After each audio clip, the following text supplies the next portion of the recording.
Ya, selamat malam ya teman-teman semuanya.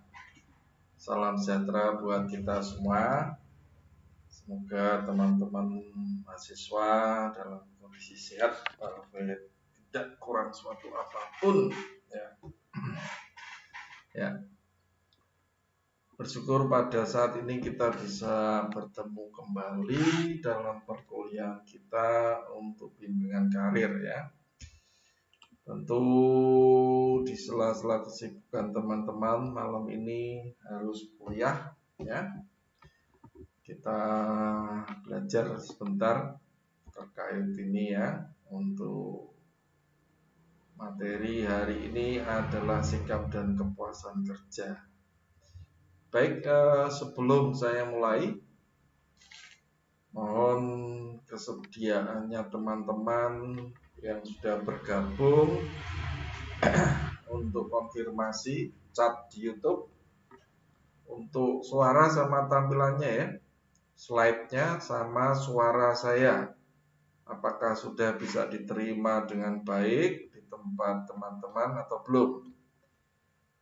Selamat malam, saya cek untuk kehadiran ini sudah cukup banyak. Selamat malam Mas Adam Muiz, Mbak Indah Fitria, Safrisal Rifki, Muhammad Dwi Setiawan, Abdul Razak Al Mukarom, Angga Briantama. Oke, selamat malam ya. Mbak Ella itu Lailatul Qoiriyah. Ya, minta tolong dikonfirmasi sebentar. Selamat malam juga Witarias Faisal, Mas Faisal. Gimana tampilannya, suara sama slide-nya?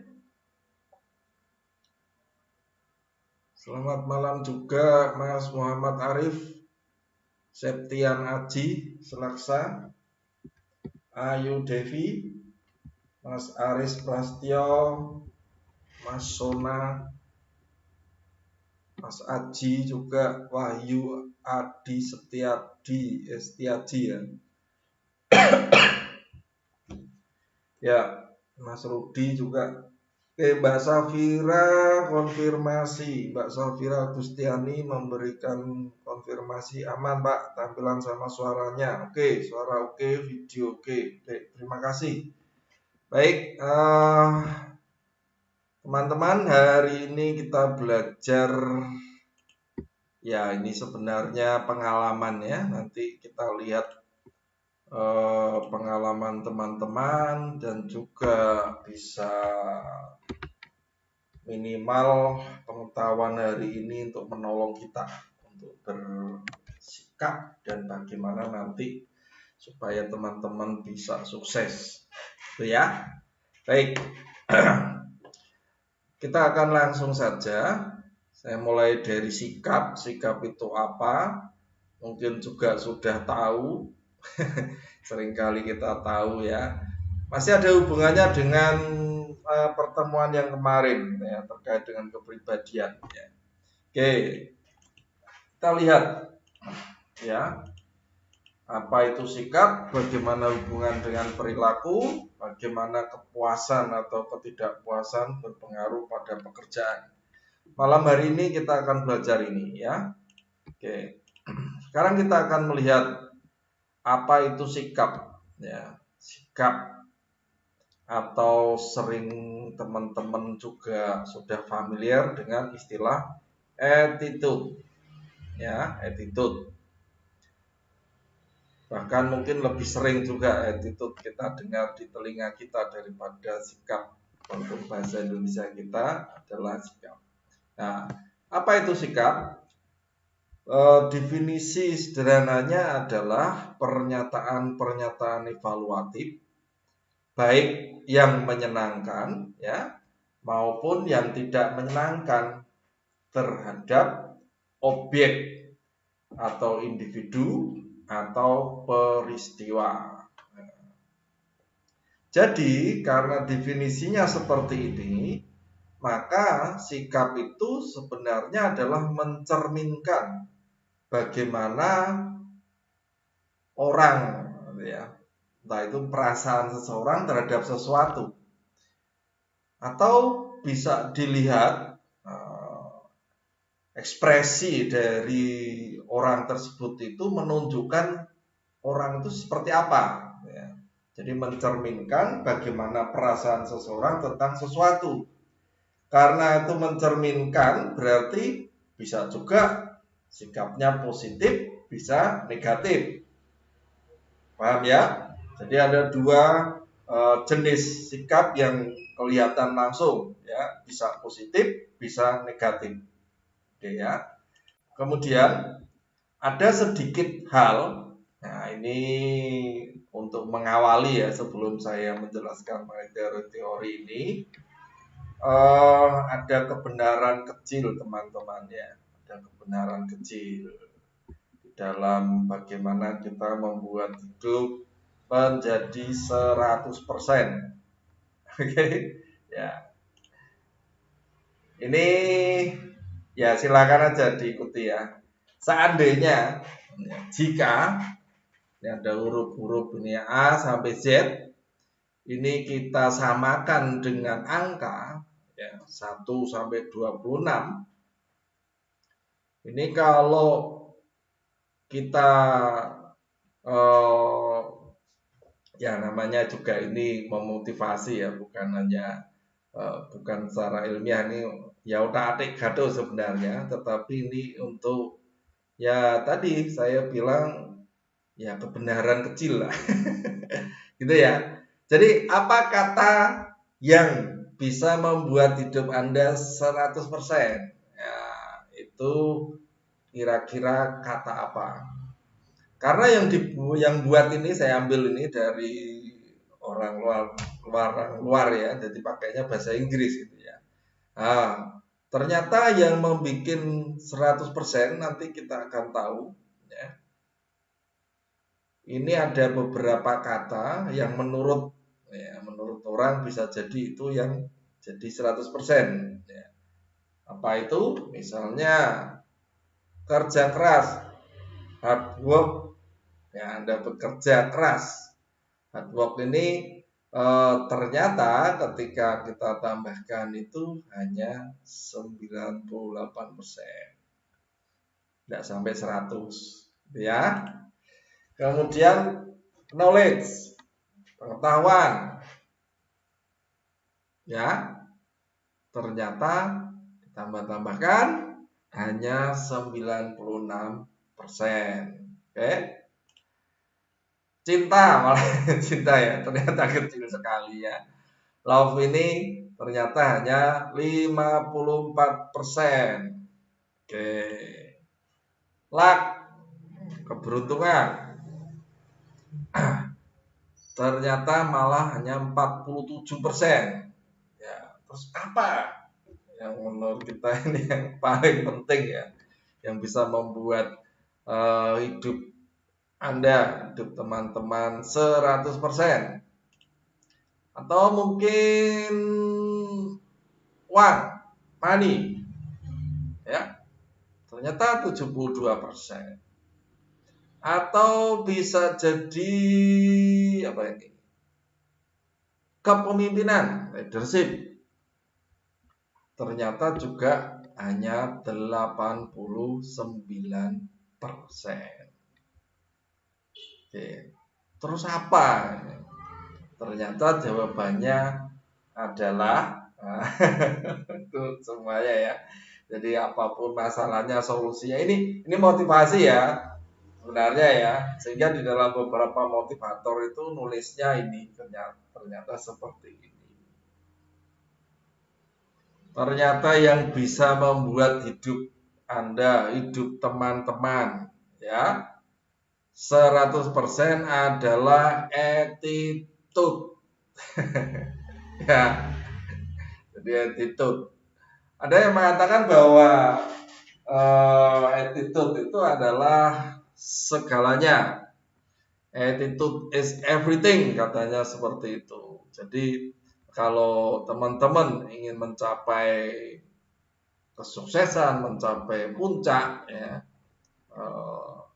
beberapa motivator mengatakan ya, teman-teman harus mengubah sikap, mengubah attitude ya. Itu yang akan bisa mengubah hidup teman-teman. Ya. Oke. Maaf ya, itu ada beberapa teman di mana itu di YouTube menanyakan ya. Maaf saya salah sebentar.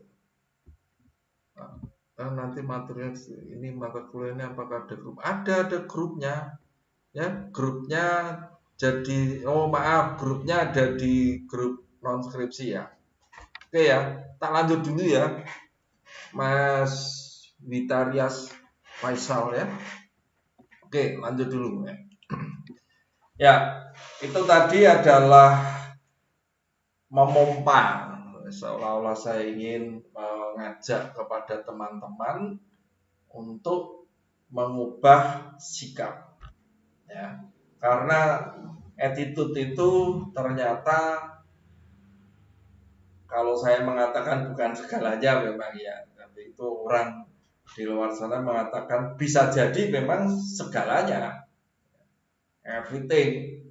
Karena kalau teman-teman tidak mau mengubah sikap, jadi yang lebih baik tentunya itu berpengaruh terhadap kehidupan, termasuk pekerjaan teman-teman, artinya begitu ya.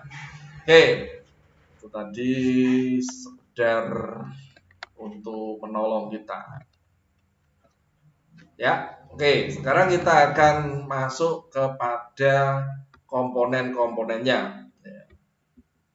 Di YouTube ada juga tanya. Oke ya, pertanyaan-pertanyaan akan saya jawab setelah materi ya.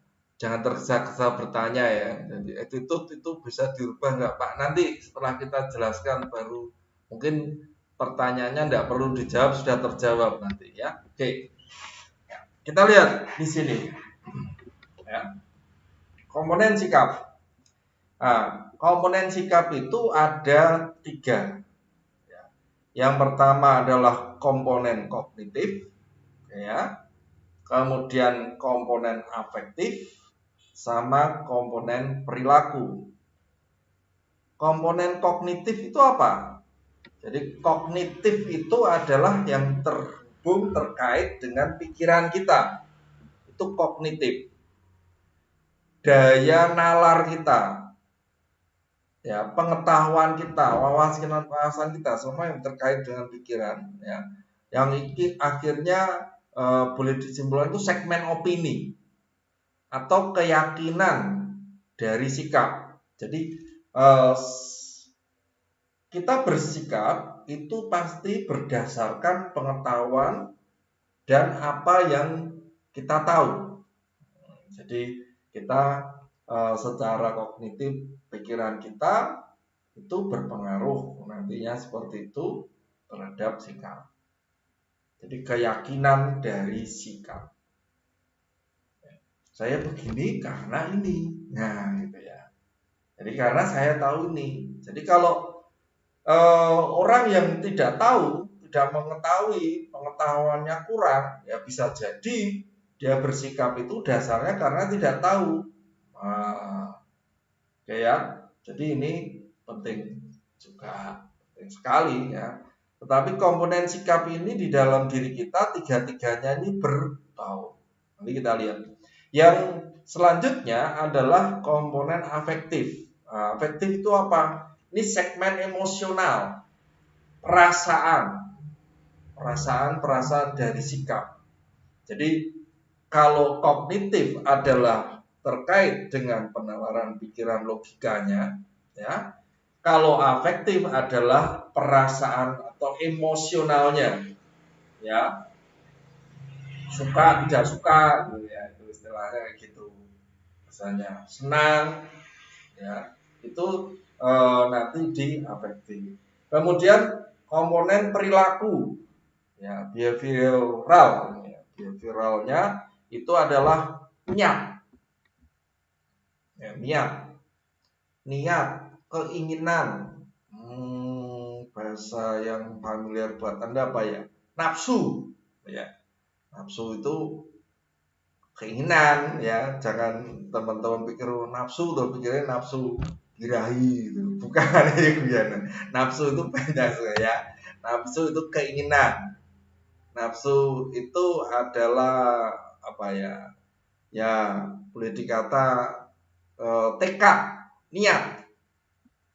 Ya, dan nafsu makan, nafsu semua keinginan di situ. Nah, niat untuk berperilaku inilah itu masuk sebagai komponen perilaku di dalam komponen sikap kita. Jadi niat untuk berperilaku dalam cara tertentu ya terhadap tadi kan bilang terhadap seseorang, objek atau sesuatu macam-macam itu tergantung juga dari komponen kognitif sama afektifnya. Gitu ya. Jadi ini ada 3 ini nyambung. Mengapa kita berperilaku? Ya karena ini. Oke. Nah, kita contohkan. Kita contohkan ya ini. Jadi kalau kita contohkan, saya ambil di dalam pekerjaan ya, anggap aja saya gitu ya. Saya bekerja. Nah, kita akan mencontohkan ini terkait dengan kesadaran, perasaan, dan perilaku ya. Jadi sangat berkaitan.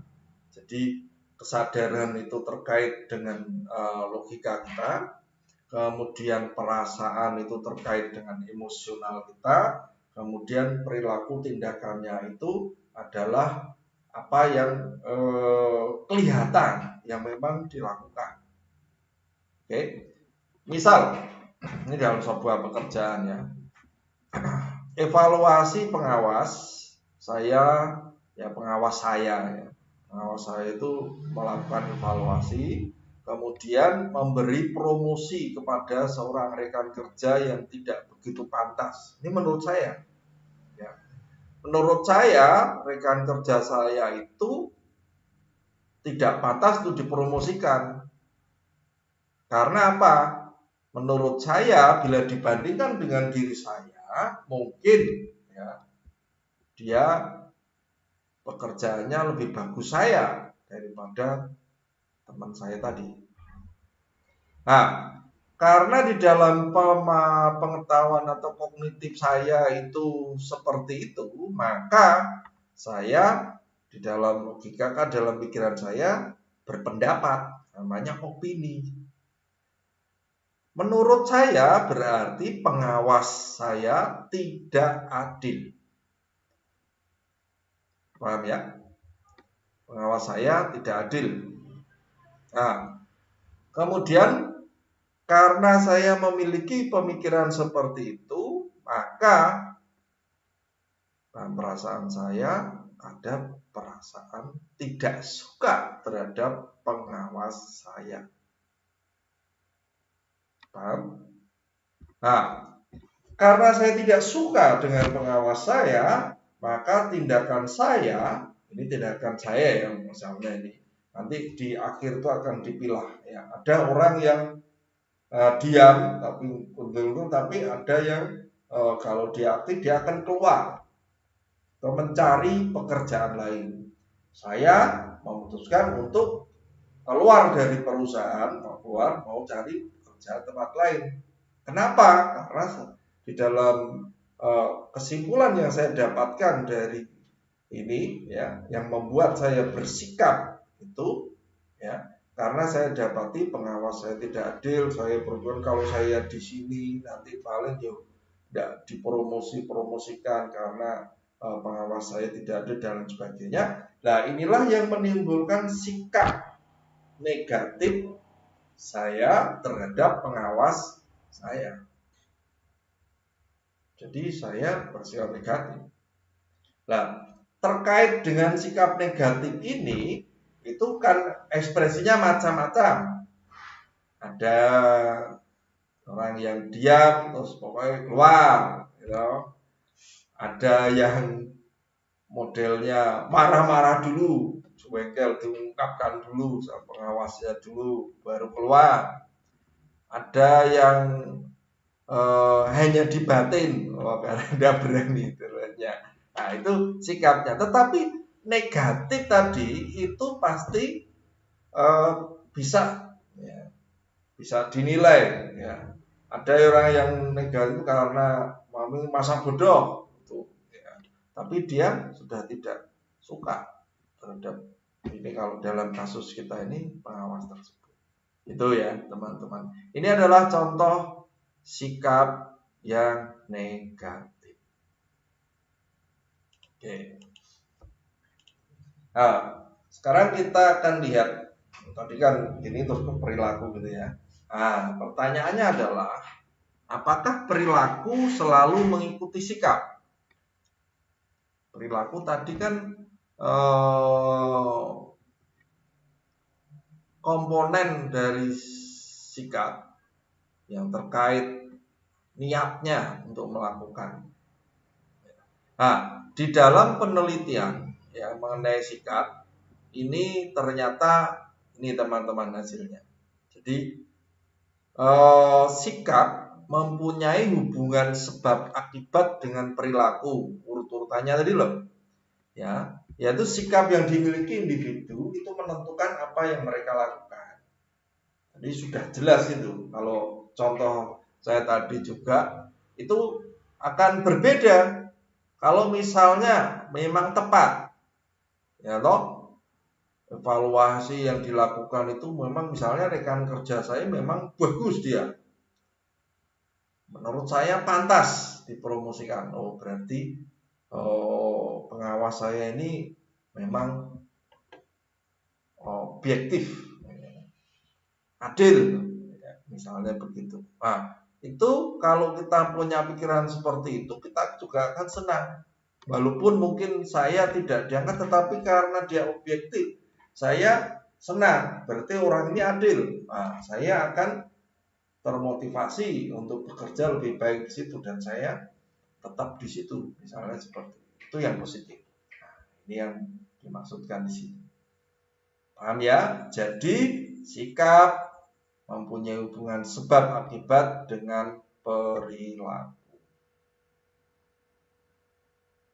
Jadi mereka yang lakukan, tindakan melakukannya. Ya. Nah, sekarang kita akan melihat untuk kaitannya dengan sikap kerja. Sikap kerja. Nah, di sini ada beberapa istilah-istilah yang perlu teman-teman tahu gitu ya.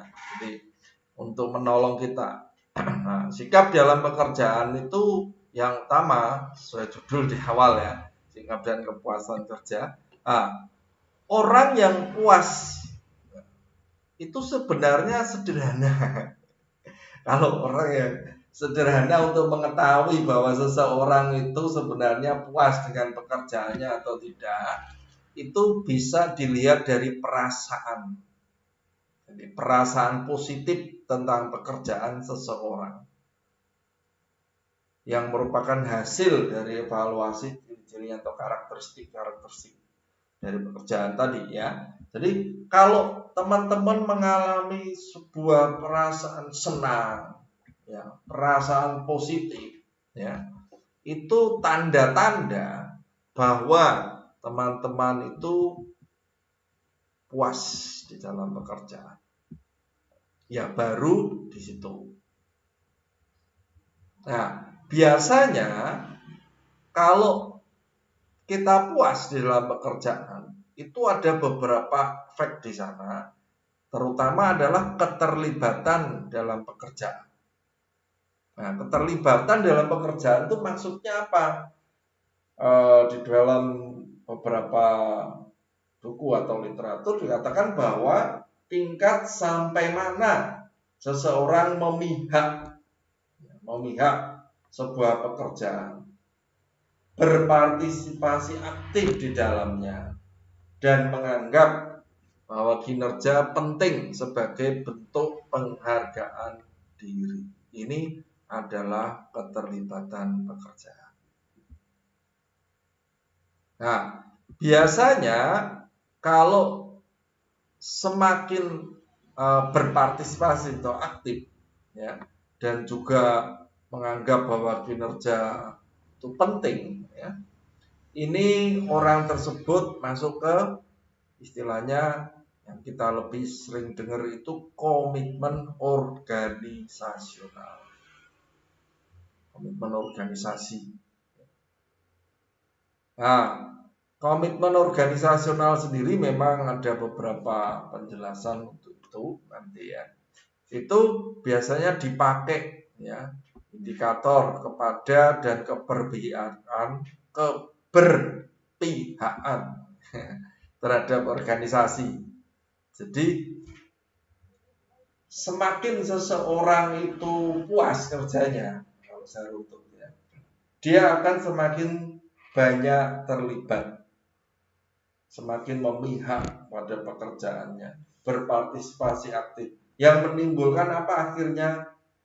Komitmen organisasi yang sering kita, sederhananya yang sering kita dengar tuh loyalitas, ya, loyal. Jadi seberapa loyal Anda itu ditentukan urutannya dari seperti ini. Paham, ya? Nah, untuk komitmen organisasional ini, itu tadi yang saya sampaikan bahwa juga ada beberapa teori saya ambil dari Fred Lutan misalnya. Fred Lutan itu, ya. Dia mengatakan bahwa komitmen organisasi itu adalah ini. Yang pertama, keinginan kuat untuk tetap sebagai anggota organisasi tertentu. Ya. Kedua, keinginan untuk berusaha keras sesuai keinginan organisasi. Ini juga komitmen organisasi, ya. Yang ketiga, keyakinan tertentu dan penerimaan nilai dan tujuan organisasi. Nah, ini dengan kata lain, ya, tadi sudah saya sebut sedikit. Ini tiga-tiganya ini, ya, merupakan sikap yang merefleksikan loyalitas karyawan pada organisasi dan proses berkelanjutan, ya, di mana anggota organisasi mengekspresikan perhatiannya terhadap organisasi dan keberhasilan serta kemajuan berkelanjutan. Tentu ini terhadap organisasi. Dalam hal ini kalau dalam pekerjaan berarti apa? Perusahaan Anda, di mana Anda bekerja, atau institusi kalau istilah lainnya, ya, di mana teman-teman bekerja melakukannya. Paham? Jadi ternyata tidak serta-merta. Jangan berharap karena tadi ada hubungan sebab akibat, ya. Seandainya ini kita balik, ya. Ternyata yang muncul adalah perasaan negatif. Nah, kalau yang muncul perasaan negatif, bagaimana? Apakah bisa? Seandainya pun terlibat dalam pekerjaan, itu pasti nanti apa? Ya masih, ya, karena lihat dia kewajiban gitu aja. Karena saya bekerja melakukan itu tugas saya gitu, ya. Tetapi ini tentu tidak akan bisa membawa komitmen organisasional. Sulit bertahan. Seperti itu, ya. Saya lanjutkan dulu yang komitmen organisasional ini terkait dengan merefleksikan loyalitas. Oke. Nah, menurut Alan dan Mayer ini dia juga mengatakan untuk ini ada 3 dimensi dari komitmen organisasi. Ini beda orang, ya, di dalam buku. Dia mengatakan seperti ini. Jadi menurut Alan Mayer itu ada 3 dimensi atau 3 ciri, ya. Yang pertama adalah komitmen efektif.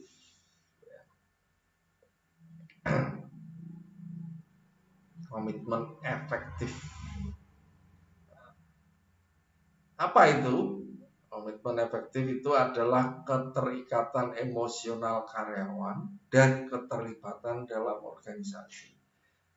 Menurut Alan Mayer ini, komitmen yang efektif itu adalah ketika ini keterikatan emosional itu sebenarnya sudah masuk kepada apa ya, kalau teman-teman malah itu kayak semacam ikatan batin ya. Jadi mungkin ketika dia bekerja di sana waktu itu, ketika ditolong atau ada, saya tidak tahu, atau histori sejarahnya dia sampai bekerja di situ, itu pasti mengalami dulunya mengalami sesuatu yang tidak baik, kemudian dia ditolong di situ dalam pekerjaannya, sehingga muncullah keterikatan emosional.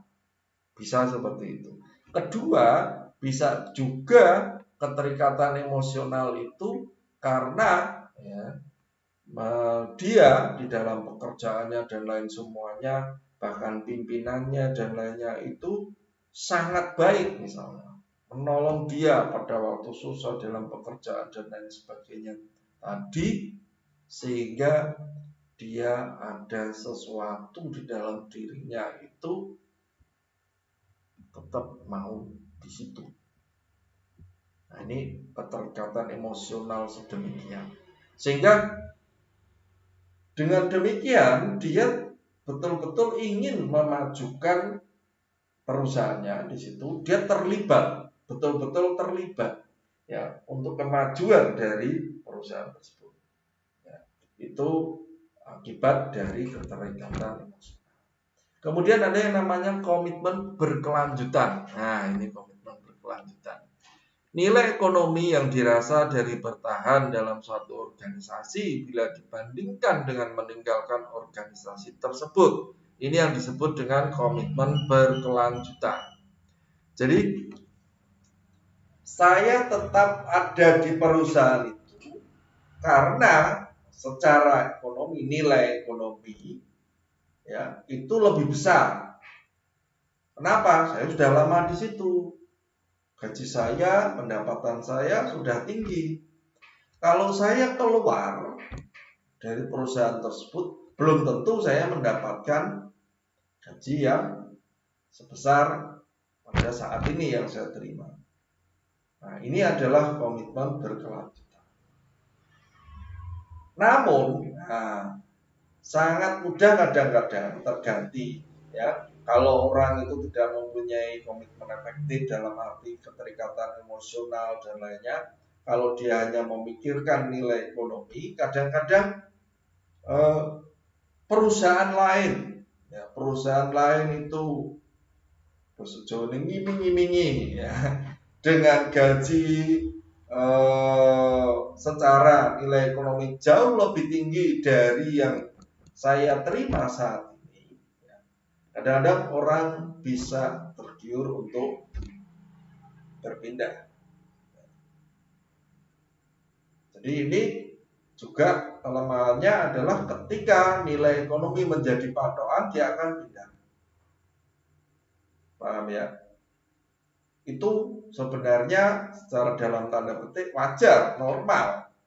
Oh, saya dapat yang besar. Tetapi ingat ya, ternyata di dalam pekerjaan itu tidak hanya nilai ekonomi yang ditarik oleh orang. Ada ini, ada keterikatan emosional juga, ada yang lain nanti habis ini ya. Nah, jadi kalau itu dimiliki oleh seorang, kadang-kadang aneh juga teman-teman menemukan misalnya ada orang bahkan ada yang di situ ya pendapatannya pas-pasan, nah, cukup, tapi kok dia masih tetap di situ ya. Ditawari di tempat lain yang lebih dalam arti pendapatan lebih besar, dia tidak mau. Nah, teman-teman sekarang harus paham, pasti ada yang lain ya, bukan hanya secara ekonomi ini. Selanjutnya yang ketiga adalah namanya komitmen normatif. Nah, ini yang normatif. Normatif itu adalah perasaan wajib untuk tetap berada dalam organisasi karena memang harus begitu. Saya sudah diangkat sebagai pegawai tetap. Kewajiban saya ini di sini, dan itu sudah sewajarnya. Oh, saya memang tugas dan wajiban saya itu untuk perasaan wajib harus melakukan ini di sini. Nah, ini adalah komitmen normatif. Jadi saya dibayar ya untuk melakukan pekerjaan secara normatif untuk perusahaan di sini. Ya, tetap berada di situ ya karena pekerjaan. Ini perasaan wajib. Nah, ya ini menurut ada banyak teori ya, tetapi ini yang saya ambilkan punyanya Brad Luton sama Alan Mayer ini untuk menolong kita untuk memisah-misah, membedakan. Ya. Jadi ternyata seperti itu. Oke. Sekarang kita lihat untuk kepuasan kerja. Nah, di dalam tadi kan kepuasan kerja itu perasaan positif tentang pekerjaan seseorang yang merupakan hasil dari sebuah evaluasi karakter. Jadi kalau dia puas berarti dia punya perasaan positif. Nah, di dalam perusahaan untuk mengetahui apakah karyawannya itu atau pegawainya itu puas atau tidak, itu biasanya ada penilaian, ya. Ada semacam kuesioner atau pertanyaan-pertanyaan yang harus dijawab oleh karyawannya. Ini saya bicara untuk perusahaan-perusahaan yang manajemennya sudah baik ya, atau menengah ke atas. Jadi dia ingin mengetahui seberapa puasnya. Ya. Biasanya dibuat ada yang model penilaian tunggal secara umum. Dia hanya menjawab di kuesioner, kamu puas enggak gitu ya istilahnya. Dari semuanya ya, itu puas enggak. Tapi yang paling sering biasanya modelnya adalah pertanyaan maupun ke kuesioner yang dibuat itu biasanya adalah menyangkut sejumlah aspek-aspek pekerjaan. Ya, jadi dipisah-pisah gitu aspek-aspek pekerjaannya, suruh jawab ininya kurang ini ya. Biasanya nanti itu di akumulatif terus diskorkan gitu ya. Oh, dari keseluruhan ini ternyata pegawainya puasnya di sini ini dirinci terus disimpulkan keseluruhan. Nah, aspek-aspek itu kadang-kadang ada beberapa di sini ya yang bisa menyebabkan kepuasan kerja. Ini biasanya dibuat sebuah kuesioner untuk pertanyaan-pertanyaannya. Yang pertama adalah tantangan. Ya, tantangan ini maksudnya terkait dengan menggunakan keterampilan, tugas yang bervariasi, kebebasan, umpan balik. Ini mungkin bagi beberapa orang tantangan itu tidak perlu. Tetapi bagi beberapa orang dan juga berdasarkan penelitian juga ya, ternyata tantangan itu bisa menyebabkan bahwa seseorang itu puas atau tidak. Ya. Nanti kalau secara umum ya, silakan teman-teman prosedur sendiri. Nek pekerjaan itu ngono-ngono, orang tontonnya blas, orang sing marai greget nggak pengen ada sesuatu ya monoton misalnya. Ada yang bisa bertahan seperti atau suka, ada yang suka seperti itu. Tapi ada yang tidak bisa, gitu ya. Sehingga di dalam diri orang dia tidak puas. Yang kedua biasanya penghargaan, ini yang paling seringnya. Keadilan maksudnya, keadilan sistem penggajian sama kebijakan promosi ini yang bikin seringkali puas atau tidak puas ini juga dipengaruhi oleh ini. Kemudian kondisi kerja, kenyamanan pribadi, kemudahan melakukan pekerjaan ternyata juga berpengaruh terhadap kepuasan kerja. Rekan kerja ternyata juga sama. Interaksi sosial ya. Anda bisa bayangkan kalau Anda bekerja dengan teman yang bosone apa ya, wes pokoknya nggak tahu ya sih bos. Kalau mungkin ada ya bos saya misalnya sesuatu jelei gitu ya, Kadang-kadang ketemu sampai lagi ketemu wis jengkel gitu ya. Saya tidak tahu apakah Anda punya atau tidak gitu. Itu ini karena teman-teman kan sebagian besar udah ada yang kerja. Nah, itu juga bisa berpengaruh di situ. Ya, rekan kerja itu bisa berpengaruh. Tapi terutama kalau terkait dengan kepuasan kerja bukan hanya itu, tapi biasanya di dalam kerjasama, di dalam tim ya, dalam pekerjaan-pekerjaannya itu. Jadi kalau saling membantu, saling menolong dan lainnya itu bagus, enak itu ya di dalam pekerjaannya itu biasanya orang juga akan senang, puas bekerja di situ. Tetapi kalau model di situ ntar satu dengan sikut menyikut sana, saling menjilat, kepemimpinan dan lain sebagainya, interaksi sosialnya, apalagi lingkungannya antar teman itu ada gap-gap gitu ya. Wah itu biasanya bisa juga membuat tidak puas atau tidak nyaman. Oke. Nah, sekarang yang terakhir kita kaitkan dengan produktivitas. Jadi kepuasan kerja itu apakah ada hubungannya dengan produktivitas? Ya, kepuasan kerja ada hubungannya dengan produktivitas.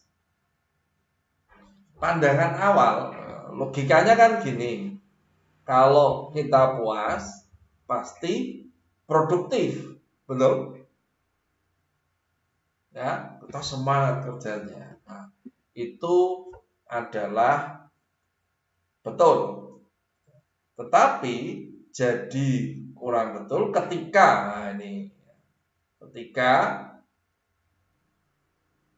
ini kalau produktivitas bisa menentukan kepuasan itu terbukti ketika ada faktor-faktor di luar dirinya yang menentukan. Jadi kalau tadi kepuasan mempengaruhi produktivitas, tetapi ada juga yang mengatakan produktivitas menentukan kepuasan. Itu bisa terjadi, maksudnya gitu ya. Itu karena ada faktor-faktor di luar dirinya yang mengendalikan. Misalnya, contoh ini ya, saya contohkan di situ, produktivitas pekerja mesin ditentukan oleh kecepatan mesin, bukan kepuasannya. Jadi dia akan produktif, paham ya? Jika mesinnya itu bagus, tidak sering rusak, macam-macam itu pokoknya mesinnya terbaru, ya, paling canggih atau bagaimana. Itu puas dia senang, hasilnya luar biasa. Nah, itu kalau di sini. Tetapi selama ya kepuasan itu perilaku atau produktivitas itu ditentukan oleh faktor-faktor di dalam dirinya tadi, nah, kepuasan kerja itu menentukan. Jadi jangan harap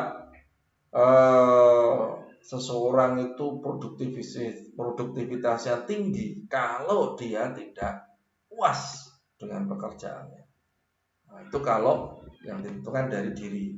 Tapi kalau tadi dari faktor-faktor di luar, misalnya dari mesin ini dan lainnya, itu betul tentukan bisa jadi bukan dari diri orang tersebut, tapi dari mesinnya. Paham ya di sini? Oke, hari ini mungkin sampai di sini. Cuma ini yang terakhir untuk bisa memahami keanekaragaman, ya. Keanekaragaman respon-respon terhadap ketidakpuasan kerja. Ini ada metrik, ya. Ada metrik. Teman-teman bisa dari gambaran bagan ini, metrik ini bisa menyimpulkan. Jadi mengapa seseorang itu bisa seperti ini, mengapa seperti ini. Ya. Jadi ini menolong dan ada hubungannya dengan yang kita bahas yang lalu terkait dengan kepribadian. Jadi kalau seseorang itu kalau digolongkan sederhananya gitu ya. Orang itu kalau dalam perbedaan kan ada aktif, ada pasif,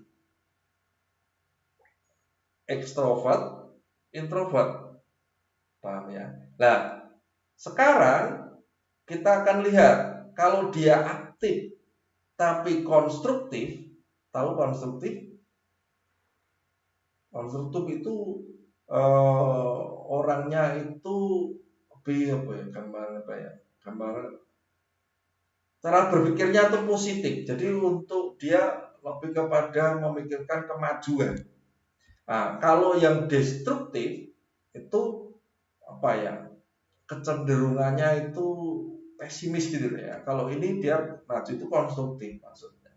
Nah, ternyata kalau orangnya aktif ya, konstruktif, wah ini pasti luar biasa ya. Ada aspirasi-aspirasi ide itu muncul. Tetapi kalau orangnya pasif ya, ini kalau seseorang yang tidak puas ya, tidak puas pun kalau dia aktif tapi konstruktif, tetapi ini tetap muncul dia, wah pengen ya carane iki supaya itu malah menimbulkan aspirasi ide-idenya walaupun dia belum atau tidak puas kerjanya, itu menimbulkan aspirasi itu. Kemudian jadi dia menyampaikan pada pimpinannya apa itu yang aktif konstruktif.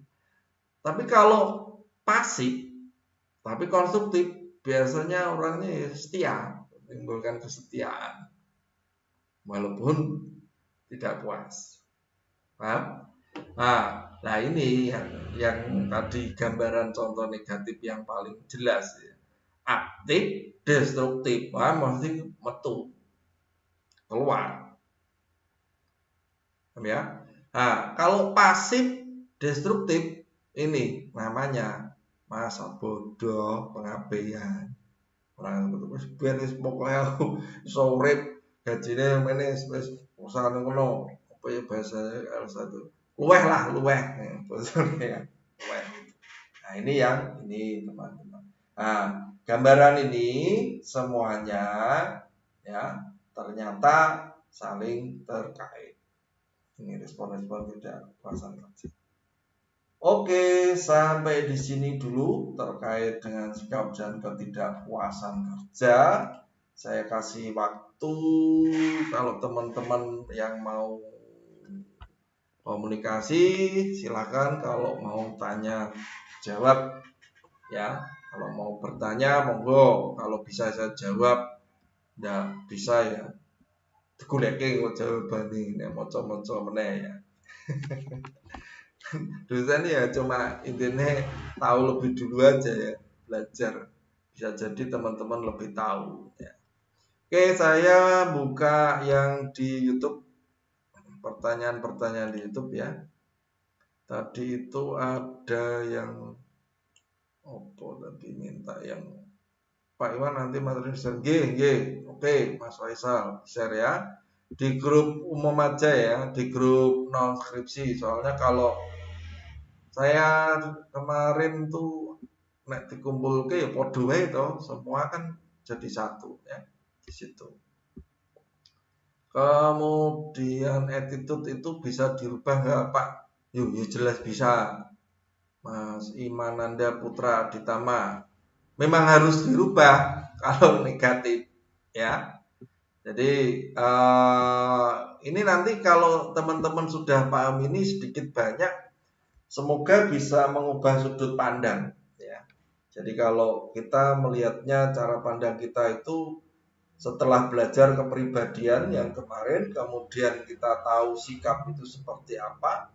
Nah, dari situ ujung-ujungnya nanti teman-teman, oh berarti kalau saya mau sukses di dalam pekerjaan dan lain sebagainya, kepribadiannya ini harus seperti apa, bagaimana ya, kemudian bagaimana saya menyikapi sesuatu ya.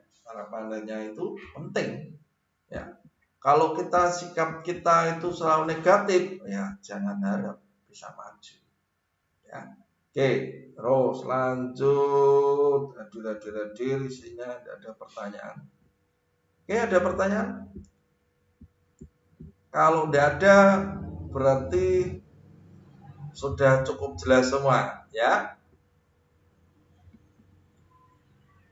Bisa saya selesaikan kalau begitu. Oke?